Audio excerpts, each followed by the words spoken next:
के बीच टकराव दिखता है, लेकिन उत्तर प्रदेश की सियासत की अलग ही बयार बह रही है। सत्ताधारी पार्टी को घेरने के बजाय विपक्षी दल आपस में भिड़ गए हैं। कभी साथ साथ चलने वाले बुआ बबुआ एक दूसरे पर आरोप पलटवार करते नजर आ रहे हैं। दरअसल आज काशीराम की पुण्यतिथि पर जहां बसपा सुप्रीमो ने अपनी शक्ति का प्रदर्शन किया, दमखम दिखा दिया और 27 में अकेले चुनाव लड़ने का ऐलान कर दिया, तो वहीं सत्ताधारी बीजेपी को घेरने से कहीं ज्यादा फोकस मायावती का सपा और कांग्रेस को खरी खोटी सुनाने पर रहा। बसपा सुप्रीमो ने पूर्ववर्ती सरकारों पर निशाना साधते हुए समाजवादी पार्टी के दोहरे चरित्र से न केवल सावधान रहने की बात कर दी, बल्कि कांग्रेस के संविधान बचाओ अभियान को ढकोसला करा दिया। सबसे अधिक दिलचस्प बात तो ये रही कि बसपा सुप्रीमो मायावती ने आज सत्ताधारी बीजेपी को घेरने से ज्यादा योगी सरकार की तारीफों के पुल बांधने पर जोर दिया। आपका इतना ही आदर सम्मान था, तो जब यूपी में मेरी सरकार थी तो मेरी सरकार ने अलीगढ़ मंडल में कासगंज के नाम से अलग से जिला बनाया। उस जिले का नाम मान्यवर श्री काशीराम जी नगर के नाम से रखा था। लेकिन जैसे ही समाजवादी पार्टी पावर में आई, उन्होंने नाम बदल दिया। मान्यवर श्री काशीराम जी के नाम पर हमने कॉलेज, यूनिवर्सिटी, अनेकों संस्थानों के नाम रखे, अनेकों संस्थानों के नाम रखे, जनहित की योजनाएं शुरू की। सारी के सारी समाज अधिकांश जो बड़ी बड़ी योजनाएं थी वो सभी के सभी इन्होंने बंद कर दी समाजवादी पार्टी की सरकार ने। संबंध में मैं आप लोगों को ये बताना चाहती हूँ, जब यूपी में हमारी सरकार थी और ये मान्यवर श्री काशीराम जी के आदर सम्मान में ये जो विशाल स्मारक स्थल जब बनाया गया था, तो हमने उसी समय हमारी सरकार ने ये व्यवस्था की थी कि हम देखने वालों के लिए इस पर हम टिकट की व्यवस्था करेंगे और इसका जो पैसा आएगा टिकट का, तो वो किसी और मद पर खर्च नहीं किया जाएगा, बल्कि जितने भी उत्तर प्रदेश की राजधानी लखनऊ में जो स्मारक बने हैं, पार्क बने हैं, तो उनके रख रखाव पर खर्च किया जाएगा। तो ये हमने व्यवस्था की थी। लेकिन दुख की बात यह है कि जब वर्तमान भाजपा की सरकार से पहले यहाँ सपा की सरकार थी, तो सपा की सरकार ने उस टिकट के पैसे को दबा कर रखा, एक पैसा खर्च नहीं किया इनके रख रखाव पर, और हालत बड़ी जर्जर हो गई थी स्थलों की। यही नहीं, और भी स्थल थे, पार्क थे, उनकी हालत बड़ी खराब हो गई थी। तो तब मैंने उत्तर प्रदेश के मुख्यमंत्री जी को ये कहा, लिखित चिट्ठी के जरिए उनसे रिक्वेस्ट किया कि हम आपसे ये नहीं कहते कि दूसरे मद का पैसा आप इनके रख रखाव पर लगाओ, तो जो देखने वालों का टिकटों का पैसा काफी बड़ी तादाद में इकट्ठा हो गया है गवर्नमेंट के पास, उस पैसे को इनके रख रखाव पर लगाया जाए। तो उत्तर प्रदेश की वर्तमान भाजपा की सरकार ने इस मामले को दिखवाया पूरा, और उसके बाद उन्होंने हमें कमिट किया, प्रॉमिस किया कि हम जो भी पैसा टिकटों को आया है हम दूसरे मद पे नहीं लगाएंगे, बल्कि इन स्थलों के रख रखाव पर लगाएंगे। उन्होंने ये लगाया।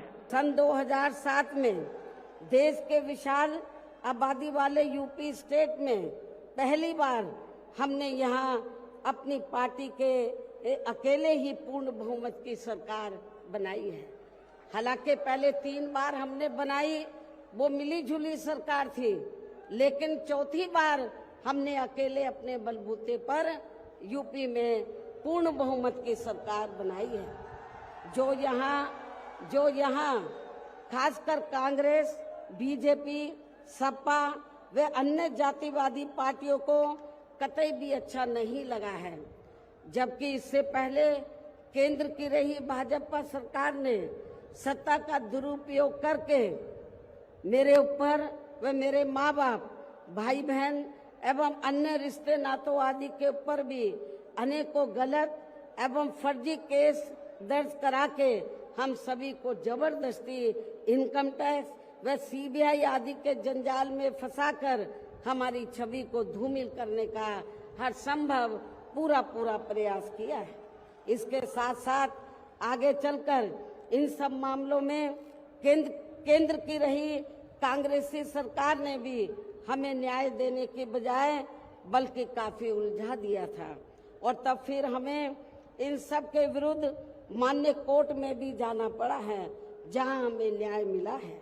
इस प्रकार से ये सब भी हमें काफी कुछ झेलना पड़ा है, लेकिन ऐसे विकट व संघर्ष भरे हालातों में भी हमने बाबा साहब डॉक्टर भीमराव अंबेडकर के बताए हुए रास्तों पर चलकर यहाँ उत्तर प्रदेश में सन 2007 में हुए विधानसभा चुनाव में अकेले ही ये चुनाव लड़कर फिर अपनी पार्टी की पूर्ण बहुमत की सरकार बनाई है।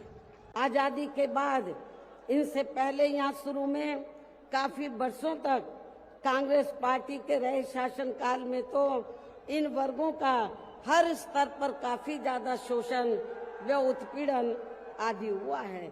एक प्रकार से कुल मिलाकर यहाँ यूपी में कांग्रेस पार्टी का भी ज्यादातर जातिवादी, संकीर्ण व पूंजीवादी सोच के आधार पर ही शासन चलता रहा है और सन 1975 में देश में लगी इमरजेंसी में तो कांग्रेस पार्टी की रही सरकार ने यहाँ बाबा साहब के संविधान को भी काफी हद तक प्रभावहीन ही बना दिया था, जिसकी आड़ में अब इस पार्टी के लोग आए दिन किस्म किस्म की नाटकबाजी करते रहते हैं।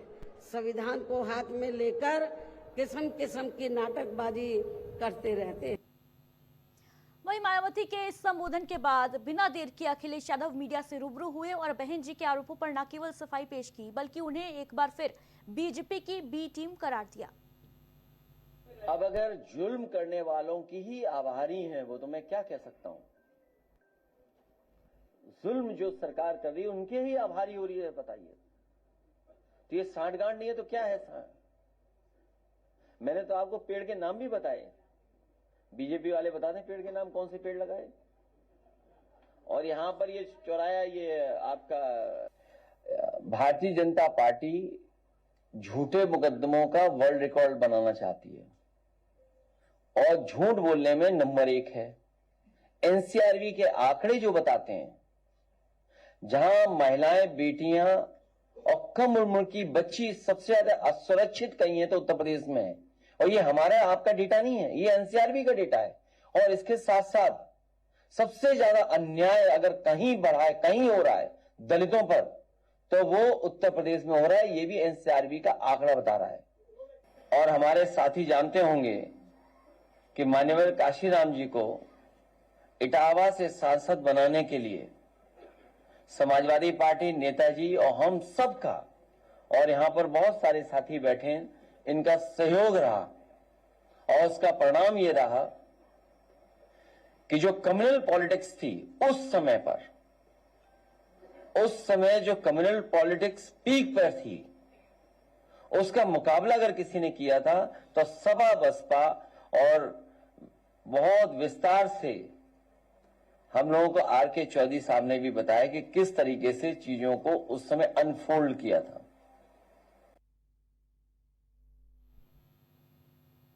अपने संबोधन में मायावती जिन स्मारकों के रखरखाव को लेकर योगी सरकार का आभार व्यक्त कर रही थी, अखिलेश यादव ने उस पर कहा कि सपा सरकार में रखरखाव के लिए एलडीए को पूरे निर्देश दिए गए थे, लेकिन आज पत्थरों का रंग काला पड़ गया है। के अलावा अगर प्रतिमा किसी ने उनकी खुद की लगाई तो मैंने लगवाई। और हालांकि on the floor of house, जब उस समय बहुजन समाज पार्टी के लीडर ऑपोजिशन या उस समय जो सवाल उठते थे मेंटेनेंस को लेकर के, रखरखाव को लेकर के, ऑन रिकॉर्ड आप लोग चेक कर सकते हैं, ऑन रिकॉर्ड, कि समाजवादी पार्टी की सरकार में पूरा का पूरा मेंटेनेंस और रखरखाव के लिए एलडीए को निर्देश दिए गए थे। और यहां तक जब एक दिन मैंने देखा, जब मैं एयरपोर्ट जा रहा था, कि यहां पर खजूर के पेड़ सूख गए हैं। जो खजूर के पेड़ लगे थे बाउंड्री पर और अंदर वो सूख रहे हैं, और कई पेड़ सूख गए हैं उसके अंदर। तो उन पेड़ों को बदल करके अच्छे पेड़ों को लगाने का काम, जिसमें वाशिंगटोनिया और एक पेड़ क्रोसिया, आप देख लेना, जब आप राइट टर्न मारेंगे एयरपोर्ट के लिए तो राइट टर्न पर सभी पेड़ खजूर के सूख गए थे। जितने पेड़ लगे वो क्रोसिया के लगे, और जहां जहां पेड़ सूख गए थे वहां क्रोसिया के लगे होंगे और अभी फ्लावरिंग देख रहे होंगे, या फिर हो सकता है 15-20 दिन बाद आप उन पेड़ों पर फ्लावरिंग देखेंगे। और वो ऐसे ट्रीज हैं कि पत्तियां गिर जाती हैं और केवल फूल रह जाते हैं। और सदन में on the floor of house मैंने कहा था कि उनके फूलों का रंग भी पिंक है। वहीं बिहार विधानसभा